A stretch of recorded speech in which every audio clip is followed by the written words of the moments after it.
तो आइए सेंटियागो के साथ नए सफ़र की शुरुआत करते हैं। लड़के को क्रिस्टल व्यापारी की दुकान पर काम करते हुए 1 महीना हो चला था, मगर वो समझ सकता था कि वह कोई ऐसा काम नहीं है जिससे उसे खुशी मिल सके। व्यापारी सारा दिन काउंटर के पीछे कुछ न कुछ बुदबुदाता ही रहता था। और जरा देखकर संभाल कर कुछ तोड़ मत देना। मगर लड़के ने वो नौकरी नहीं छोड़ी। व्यापारी भले ही कुड़कुड़ाता रहता हो, उसके साथ वो निष्कपट व्यवहार भी करता था। जो भी क्रिस्टल बेचता था उसके लिए लड़के को अच्छा कमीशन भी देता था। ये वजह थी लड़के ने कुछ पैसे भी जोड़ लिए थे। उस दिन वह हिसाब लगा रहा था। अगर वो इसी तरह काम करता रहा तो भीड़े खरीद सकने के लिए उसे पूरे 1 साल लग जाएंगे। मैं क्रिस्टलों के लिए एक शोकेस बनाना चाहता हूँ, लड़के ने व्यापारी से कहा। हम उसे दुकान के बाहर लगाएंगे और उन लोगों को आकर्षित करेंगे जो पहाड़ों के नीचे से गुजर जाते हैं। मैंने तो पहले कभी ऐसा नहीं किया, व्यापारी ने जवाब दिया। लोग गुजरेंगे, उससे टकराएंगे और क्रिस्टल तोड़ देंगे। मैं जब अपनी भेड़ों को लेकर चारगाहों से गुजरता था तो इस बात का खतरा हमेशा बना रहता था। कहीं सांप ने काट लिया तो कुछ भेड़ें मर भी सकती थीं। मगर भेड़ियों और गडेरियों के जीवन में तो ऐसा होता ही रहता है। व्यापारी एक ग्राहक की ओर मुड़ गया जो क्रिस्टल के 3 गिलास खरीदना चाहता था। अब वो पहले से कहीं ज्यादा क्रिस्टल बेच रहा था, मानो वो पुराने दिन वापस लौट आए जब वो गली पूरे टेंजियर का मुख्य आकर्षण थी। दुकानदारी पहले से बहुत बढ़ गई है। ग्राहक के चले जाने के बाद व्यापारी ने लड़के से कहा, मेरा काम भी अच्छा चल निकला है। बहुत जल्दी तुम अपनी भेड़ों के पास पहुंच सकोगे। जिंदगी में और क्या चाहिए, पर शकुनों के प्रति भी हमारी जवाबदेही होती है। बिना कुछ बोले सोचे समझे ही लड़के के मुंह से निकल गया। ऐसा कहने पर उसे क्षोभ भी हुआ, क्योंकि वह आज व्यापारी तो उस बादशाह से कभी मिला ही नहीं था। इसे सौभाग्य का सिद्धांत कहते हैं। शुरुआती पहल की तकदीर। जिंदगी हर कोशिश करती है कि तुम अपनी नियति को हासिल कर सको। बूढ़े बादशाह ने यही कहा था, मगर व्यापारी समझ गया जो लड़के ने कहा था। लड़के का महज दुकान में रहना ही एक अच्छा शकुन था। जो जो दिन गुजर रहे थे उसकी आमदनी लगातार बढ़ती जा रही थी। लड़के को नौकरी पर रख लेने का उसे कोई मलाल भी नहीं था। लड़के को उसकी योग्यता से ज़्यादा पैसे मिल रहे थे। चूँकि शुरू में जब बिक्री ज़्यादा नहीं थी तो व्यापारी ने बिक्री बढ़ाने के लिए उसे ज़्यादा कमीशन देने की बात मान ली थी। उसे यकीन था कि जल्दी ही वो वहाँ से चला जाएगा अपनी भेड़ों के पास। अच्छा, तुम पिरामिडों में क्यों जाना चाहते थे? शोकेस की बात टालने के लिए व्यापारी ने लड़के से सवाल किया, चूँकि हमेशा से मैं उनके बारे में सुनता आया हूँ। लड़के ने जवाब दिया। वो अपने सपनों की बात एकदम छुपा गया। खजाने की बात तो अब एक दुखद स्मृति मात्र थी। उसके बारे में सोचने से भी कतराता था। मेरी जानकारी में मैं यहाँ कोई ऐसा व्यक्ति नहीं है जो केवल पिरामिड देखने के लिए इतना बड़ा रेगिस्तान पर करना चाहता हो, व्यापारी ने कहा। वे तो बस पत्थरों के ढेर हैं। तुम चाहो तो वैसे टीले अपने घर के पिछवाड़े बना सकते हो। आपने कभी सफर का कोई सपना नहीं देखा? लड़के ने पूछा। तब तक व्यापारी आने वाले ग्राहक की ओर मुड़ गया था। 2 दिन बाद व्यापारी ने क्रिस्टलों की प्रदर्शनी की बात छेड़ते हुए लड़के से कहा, वैसे मुझे बदलाव पसंद नहीं है, और फिर मैं और तुम उस दौलतमंद व्यापारी हसन की तरह भी नहीं है जो खरीद में की गई गलतियों का नुकसान बर्दाश्त कर सकते हैं। मगर हम दोनों को तो अपनी गलतियों का नुकसान भुगतना पड़ेगा। बात तो सही है। लड़के का मन उदास हो गया। अच्छा, तो तुम्हें क्यों लगा कि हमारे पास क्रिस्टलों के लिए शोकेस होना चाहिए? मैं अपने भेड़ों के पास जल्द से जल्द लौटना चाहता हूँ। जब भाग्य हमारा साथ दे रहा हो तो हमें उसका फ़ायदा उठाना चाहिए। हमें भी उसकी उतनी ही मदद करनी चाहिए जितनी वो हमारी कर रहा है। यही सौभाग्य का सिद्धांत है जिसे लोग पहल करने वालों की तकदीर पुकारते हैं। व्यापारी कुछ देर तक खामोश रहा, फिर बोला, पैगंबर ने हमें कुरान शरीफ से नवाजा है और जिंदगी ने 5 फर्ज निभाने का हुक्म दिया है। सबसे हमें सच्चे अकेले अल्लाह पर यकीन करना। दूसरा फर्ज है 5 वक्त की नमाज, रमज़ान के महीने में रोजे रखना और गरीबों की मदद करना। पैगंबर की बातें करते हुए उसकी आंखों में आंसू आ गए और वो चुप हो गया। वो मजहबी आदमी था। उतावला होने के बावजूद वो अपनी जिंदगी मुस्लिम शरीयत के अनुसार जीना चाहता था। 5वां फर्ज कौन सा है? लड़के ने कहा, 2 दिन पहले तुमने पूछा था क्या मैंने कभी यात्रा का सपना नहीं देखा? व्यापारी बोला, 5वां फर्ज है हर मुसलमान के लिए हज पर जाना, जिंदगी में कम से कम एक बार पवित्र मक्का शहर का सफर करना। मक्का पिरामिडों से भी बहुत आगे है। जब मैं छोटा था तो बस मैं केवल यही चाहता था कि मेरे पास इतना पैसा हो जाए कि मैं ये दुकान खोल सकूं। मैं सोचा करता था एक दिन जब मैं अमीर बन जाऊंगा तो मक्का जाऊंगा। मैं धन कमाने भी लगा, पर कभी किसी पर इतना भरोसा न कर पाया कि उसके साथ दुकान छोड़कर यात्रा पर निकल जाऊं। तुम्हें तो मालूम है क्रिस्टल बड़ी नाजुक चीज है। उस समय भी बहुत से लोग ऐसे ही दुकान के सामने से गुजरते हुए मक्का के सफर पर निकलते थे। उनमें से कुछ बहुत अमीर होते थे, नौकरों के साथ ऊँटों पर सवार कारवां बनाकर यात्रा करते थे, मगर ज्यादातर लोग बहुत गरीब होते थे, मुझसे भी कहीं ज्यादा गरीब।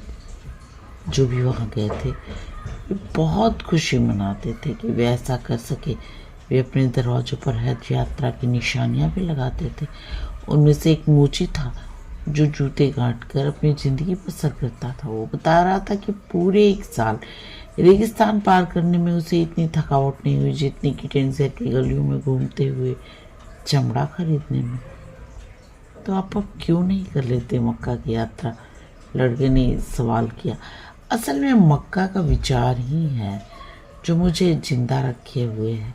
वही है जो मुझे हर रोज की एक रास्ता सिल्क पर रखे खामोश क्रिस्टल और उस बेकार कैफे में खाने की स्वाद को झेलने की ताकत देता है। मुझे डर है अगर मेरा सपना सच हो गया तो जीने के लिए मेरे पास बचेगा ही क्या? तुम्हें भी सपना देखते हो अपनी भेड़ों का, पिरामिडों का, मगर तुम्हारी बात दूसरी है क्योंकि तुम अपने सपने को साकार करना चाहते हो। मैं तो मक्का केवल सपने में ही देखना चाहता हूँ। हजारों बार मैंने कल्पना की है कि मैंने वो लंबा रेगिस्तान पार कर लिया है, उस पाक पवित्र पत्थर के चौक में दाखिल हो गया हूँ और उसे छूने से पहले मैंने 100 बार उसकी परिक्रमा की है। मैंने कल्पना की उन लोगों की और देखा जो मेरे बगल में हैं, मेरे आगे हैं, और जो बातें हैं और जो प्रार्थनाएं हमने एक साथ की हैं। मगर कहीं मुझे ये डर लगता है कि सब निराशा में न बदल जाए, इसलिए मैं केवल उनमें सपने देखता हूँ। और उस दिन व्यापारी ने लड़के को शोकेस बनाने की अनुमति दे दी। हर किसी का सपना एक ही तरह से सच नहीं होता।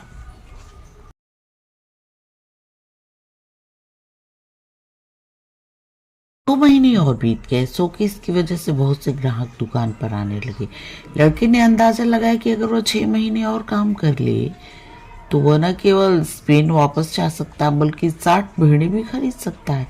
1 साल में उसका रिवॉर्ड बढ़कर दुगना हो जाएगा और तब वो अरबों से भी व्यापार कर सकता है क्योंकि अब वो उनकी अपरिचित भाषा में बोल भी सकता है।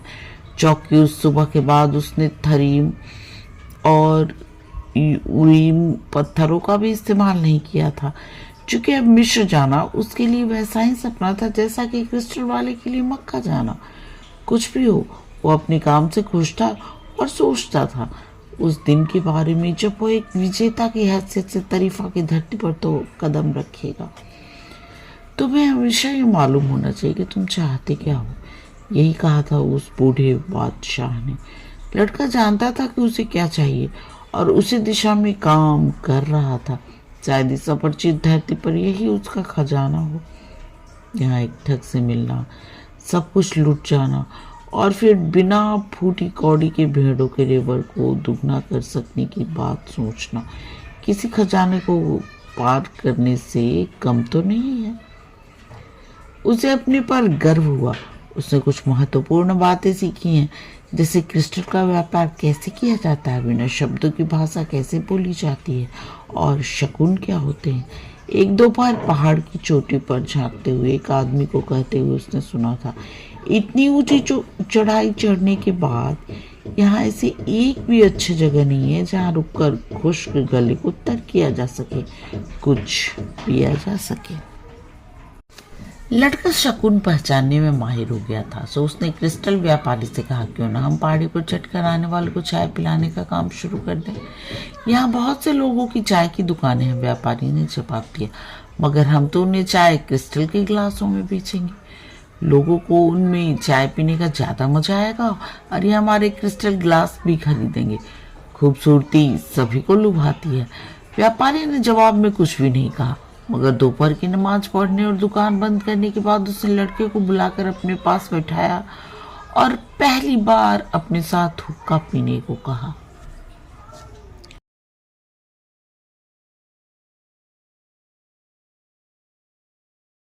चाहते क्या हो? व्यापारी ने पूछा। मैं आपको पहले बता चुका हूँ, मुझे अपनी भेड़ें वापस खरीदनी है और उसके लिए मुझे पैसे जुटाने हैं।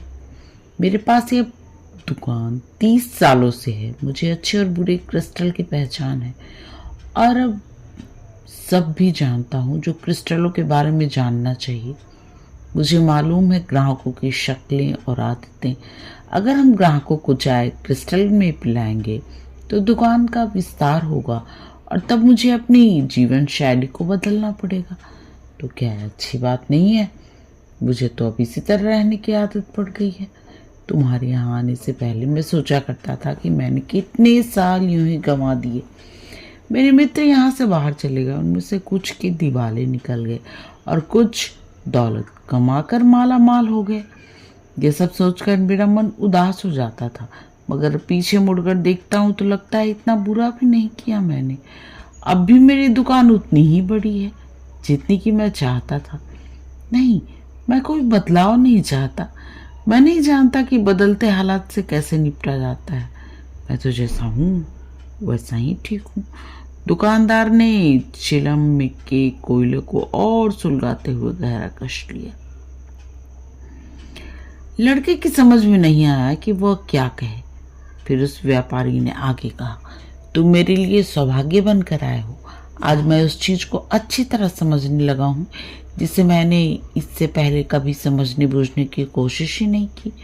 जैसे मिली हुई दुआ को ठुकराओ तो वो लानत बन जाती है। असल में तुम मुझे मजबूर कर रहे हो कि मैं दौलत की तरफ ध्यान दूं और देखूं उन क्षितिजों को जिन्हें मैंने पहले कभी नहीं देखा। अब जबकि तुम्हारे जरिए मैं उन्हें देख और जान चुका हूँ कि कितनी संभावनाएं हैं मेरे इर्द गिर्द, इसलिए अब मुझे पहले से कुछ ज़्यादा ही दुख होगा, क्योंकि मुझे मालूम पड़ गया है कि क्या पा सकना संभव है मेरे लिए। नहीं, मैं ऐसा कुछ भी नहीं करना चाहता।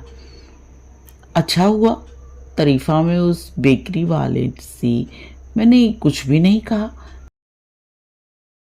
वे दोनों हुक्का पी रहे थे, सूरज डूब चला था। वे अरबी भाषा में बात कर रहे थे। लड़के को गर्व था कि अब वो अरबी अच्छी तरह से बोल सकता है। एक वह समय भी था जब वो सोचा करता था उसकी भेड़ें दुनिया के बारे में उसे सब कुछ सिखा सकती हैं, मगर वे उसे अरबी भाषा सिखा सकती थी। दुनिया में ऐसी कई और भी चीजें हैं जो भेड़ें नहीं सिखा सकती। वे तो बस खाने पीने की फिराक में ही रहती हैं। हो सकता है उन्होंने मुझे कुछ ना सिखाया हो, लेकिन शायद मैं अपने आप भी उनसे कुछ सीख रहा था। मकतूब, व्यापारी ने कहा। इसके माने जानने के लिए तुम्हें अरब में पैदा होना पड़ेगा। व्यापारी ने लड़के के सवाल का जवाब देते हुए कहा, तुम्हारी भाषा में इसके माने कुछ इस तरह होंगे, नसीब लिखा जा चुका है। चिलम की आग बुझाते हुए उसने लड़के से कहा कि वो चाहे तो क्रिस्टल के गिलासों में चाय बेच सकता है। कभी कभी दरिया का बहाव रोकने के लिए कोई रास्ता नहीं होता। आज के लिए बस इतना ही। अगले भाग में सेंटियागो के साथ फिर आगे का सफ़र शुरू करेंगे। तब तक के लिए आज्ञा। कहानी अच्छी लगी तो प्लीज़ लाइक, शेयर और सब्सक्राइब करें। धन्यवाद।